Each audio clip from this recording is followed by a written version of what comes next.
कई साल पहले एक छोटे से गांव में रहती थी सरिता।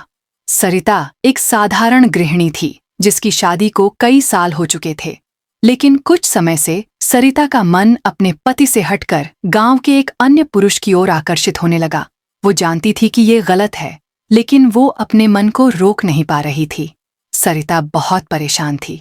उसने अपनी माँ से अपनी मन की बात कही। माँ ने कहा, बेटी, ये कोई साधारण बात नहीं है, हमें गांव के पंडितजी से पूछना चाहिए। माँ और सरिता गांव के मंदिर में पंडितजी के पास गईं।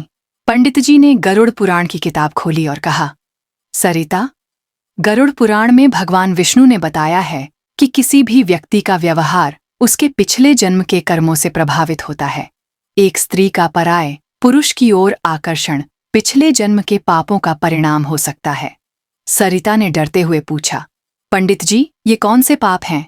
पंडित जी ने कहा, गरुड़ पुराण के अनुसार अगर किसी स्त्री ने पिछले जन्म में अपने पति का अनादर किया हो, उससे विश्वासघात किया हो या अनैतिक संबंध बनाए हों, तो उसका ये पाप अगले जन्म में उसे प्रभावित करता है। ऐसा पाप करने वाली आत्मा को मन की अशांति मिलती है और वो गलत रास्ते की ओर आकर्षित होती है। इसके अलावा अगर उसने अपने कर्तव्यों का पालन नहीं किया या दूसरों के रिश्तों को नुकसान पहुंचाया, तो भी ये पाप उसके मन को भटकाता है।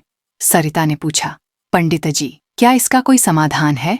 पंडित जी ने कहा, हाँ सरिता, गरुड़ पुराण में भगवान विष्णु ने इसका समाधान भी बताया है। सबसे पहले अपने पिछले जन्म के पापों को शुद्ध करने के लिए भगवान विष्णु की भक्ति करो। विष्णु सहस्र नाम का पाठ करो और अपने मन को शांत रखो। दूसरा, अपने कर्तव्यों का पालन करो, अपने पति और परिवार का सम्मान करो। तीसरा, पितृदोष को दूर करने के लिए अपने पितरों के लिए श्राद्ध और तर्पण करो, क्योंकि पितृदोष भी मन को भटका सकता है।